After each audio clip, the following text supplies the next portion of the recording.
Olha, a gente teve acesso à transcrição da coletiva de imprensa dos Correios e o cenário, assim, é bem complicado. Complicado é pouco, né? Sim, a empresa está no que eles chamaram de uma espiral de crise, que se nada for feito pode chegar a um rombo de 23 bilhões de reais em 2026. É um número assustador. E a nossa missão aqui é justamente fazer uma análise profunda de tudo que foi dito, como eles chegaram nesse ponto e, o mais importante, se o plano de resgate que colocaram na mesa faz algum sentido. A grande pergunta é essa, né?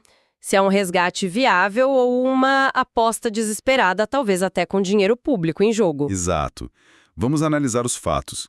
E para começar, acho que a gente tem que vender essa imagem que o próprio presidente da empresa usou, a tal da espiral. Isso, a espiral ou mandala da crise.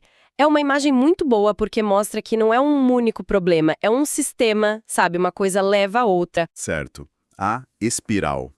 Começa, pelo que eu entendi, com a insuficiência de caixa, a falta de grana no dia a dia. Mas o que me intriga é como isso vira uma bola de neve de 23 bilhões. Pois é, a coletiva não focou tanto no como entramos, mas detalhou bem o mecanismo. E como ele funciona. Bom, a falta de caixa força a empresa a atrasar pagamentos. Pensa nos fornecedores, quem aluga os prédios, quem fornece combustível, manutenção. Com o pagamento atrasado, a qualidade do serviço, imagino, despenca. Exatamente. O caminhão quebra e não tem peça, o sistema fica lento, a entrega atrasa. E aí o cliente percebe. A encomenda que devia chegar em 3 dias. Leva 3. E a confiança, que é o principal ativo de uma empresa de logística, vai embora. E com a confiança abalada, grandes clientes, principalmente do e-commerce, que precisam de prazo, começam a ir para a concorrência. Menos clientes, menos receita. Isso.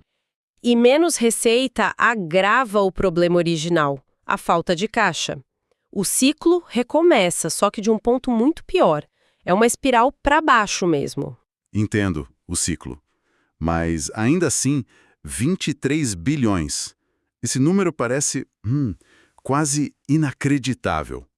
Não pode ser um pouco de alarmismo para justificar medidas mais drásticas? É uma projeção, claro.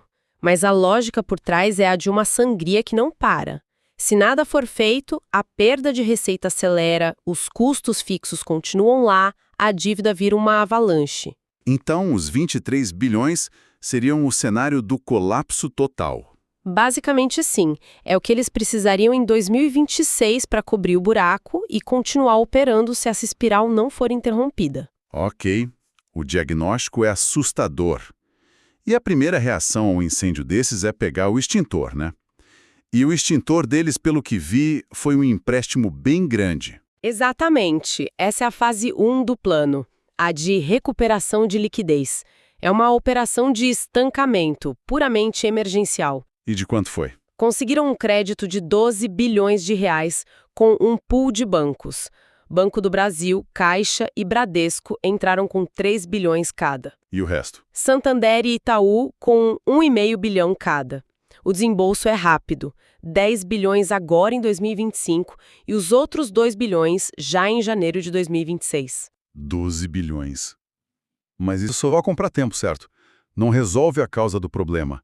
Qual o objetivo prático desse dinheiro logo de cara? Então, o foco aqui é cirúrgico. Esse dinheiro não é para investir em modernização, nada disso. Pelo menos não agora. É para quê, então? O plano para os primeiros 3 meses é usar cada centavo para limpar a casa. Ou seja, colocar em dia os pagamentos com fornecedores, normalizar benefícios dos empregados, quitar tributos. A aposta é que, com as contas em dia, a qualidade da operação volte ao normal. Isso. E com a qualidade, eles esperam reconquistar confiança e estancar a perda de receita. É literalmente estabilizar o paciente antes de pensar na cirurgia. Paciente estabilizado, vamos para a sala de cirurgia. A fase 2 de reorganização e modernização parece ser o coração do plano. É onde as mudanças estruturais acontecem. E ela se apoia em 4 pilares. O primeiro é sempre o mais delicado, pessoal. Sem dúvida. O plano prevê um programa de demissão voluntária, um PDV, com uma meta bem ambiciosa de desligar até 15 mil empregados. 15 mil é muita gente. Sim, seriam 10 mil em 2026 e mais 5 mil em 2027. E isso junto com uma revisão de cargos e benefícios. A economia anual estimada é de 2,1 bilhões de reais. Mas perder 15 mil pessoas, isso não cria um rombo de conhecimento na operação? A gente está falando de gente com décadas de experiência. Esse risco é real. A coletiva não entrou nesse detalhe, mas é implícito em qualquer PDV dessa escala. A aposta da gestão é que a otimização de processos e a modernização, que é outro pilar, compensem essa perda. Uma operação mais enxuta e automatizada. Exato. Mas, claro, perder a pessoa que conhece o atalho da rota de entrega, o gerente que tem a relação com o cliente, isso tem um custo que não aparece na planilha, né? Com certeza. Ok, o segundo e o terceiro pilares focam em trazer dinheiro novo, certo? Isso. O segundo é acelerar 11 parcerias com o mercado que já estavam em andamento.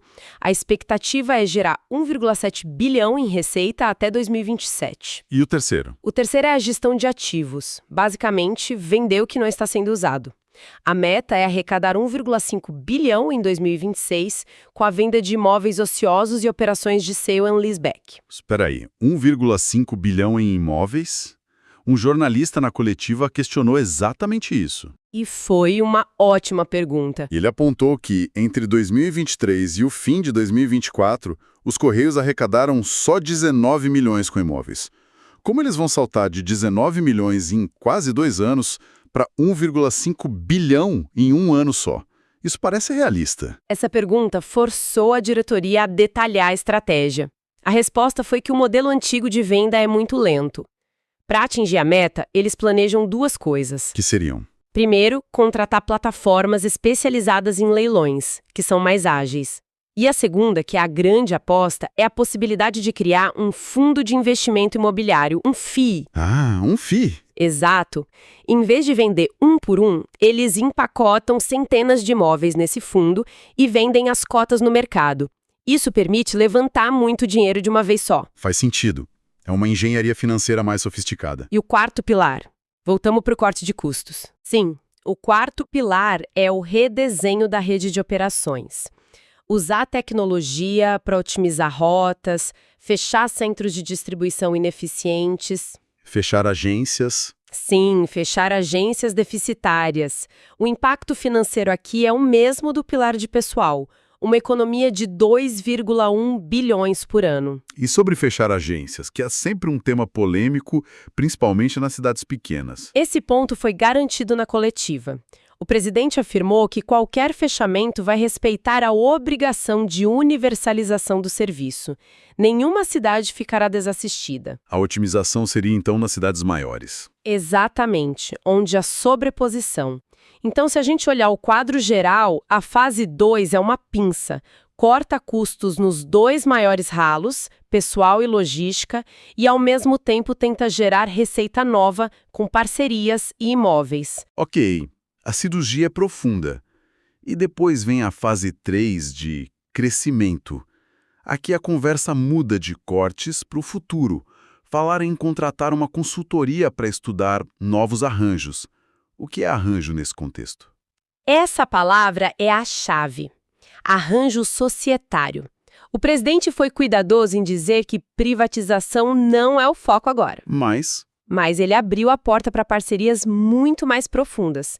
Isso pode significar, por exemplo, transformar os Correios numa sociedade de economia mista, com capital privado, ou criar subsidiárias para atuar em serviços financeiros, seguros. Ah, como outros serviços postais no mundo fizeram.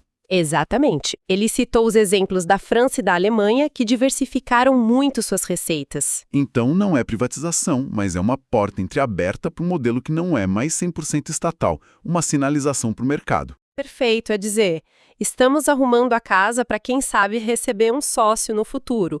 É uma mudança importante de mentalidade. Certo.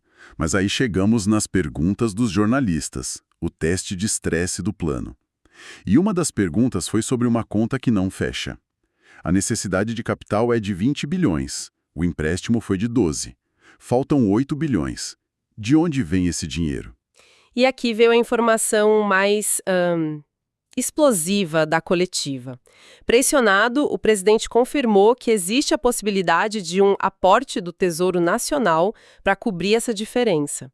Aporte do Tesouro. Sim, ele diz que a decisão não foi tomada, que será avaliada ao longo de 2026, mas a possibilidade existe. E esse é o ponto que transforma uma crise corporativa num debate nacional. A pergunta deixa de ser como os Correios vão se salvar e passa a ser: o contribuinte vai pagar a conta? Completamente. Porque coloca na mesa o uso de dinheiro de impostos para capitalizar a empresa. Isso vai exigir uma negociação política imensa. É o verdadeiro elefante na sala. Outra questão, mais técnica, foi sobre o empréstimo de 12 bilhões.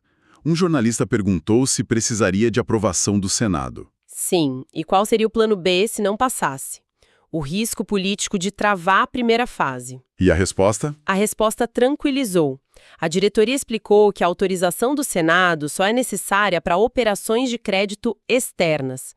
Como foi um empréstimo interno, com bancos que atuam no Brasil, não passa pelo Senado. Então as autorizações necessárias já foram dadas. Já foram concedidas, sim, pela Secretaria do Tesouro Nacional e pela Procuradoria-Geral da Fazenda Nacional. Ou seja, para resumir, o dinheiro do empréstimo de emergência, os 12 bilhões, está garantido. O grande debate político agora será sobre os 8 bilhões restantes do Tesouro. Precisamente, o primeiro passo está dado, a grande batalha vem depois. Ok. Voltando à nossa pergunta inicial. Resgate genial ou aposta desesperada? O que a gente tem na mesa é um plano bem abrangente. Ataca a crise por todos os lados. Sim, tem injeção de capital, os cortes drásticos, a visão de futuro. Então, o que a gente pode concluir disso tudo? A conclusão é que o plano é detalhado, tecnicamente parece bem amarrado, mas é imensamente ambicioso e de altíssimo risco na execução.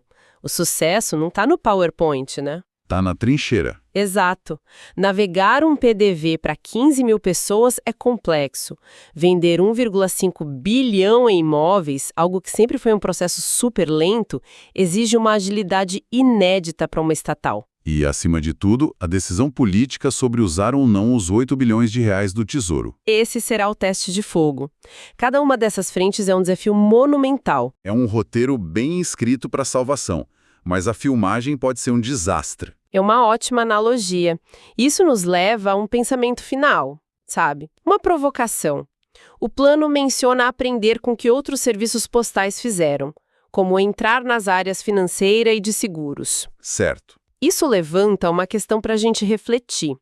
No mundo cada vez mais digital, qual deveria ser o papel de um serviço postal estatal no século XXI?